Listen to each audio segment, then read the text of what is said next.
Hello guys! In this video we're going to be going over how to explore and format your data on Google Sheets. So here we have your data, and in the bottom right hand corner you're going to see an Explore button. This helps you quickly analyze the data. If you have any questions about your data, you can get them quickly answered. For example, the salesperson minimum on day 3.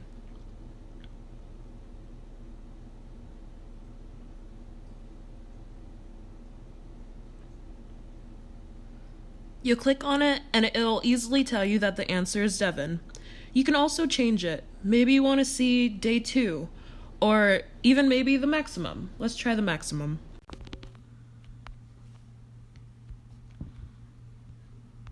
Alright, maximum for day 3. And here you can see that it's Brian.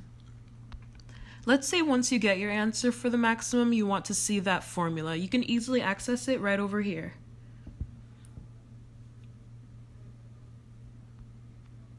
And to go back to your Explorer, you just click on the back arrow. Another thing that Explorer offers is formatting. This changes the appearance of the cells.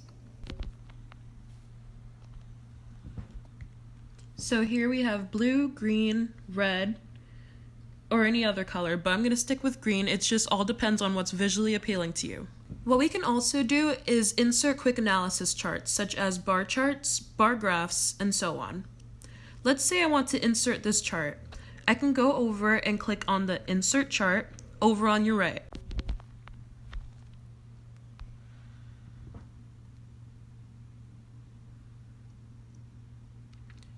Or if I want to view my chart before inserting it, I can click View Full Size, and it'll just pop up on my screen.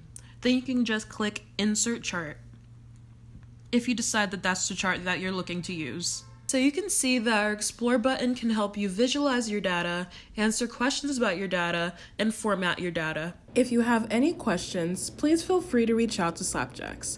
Thank you for watching.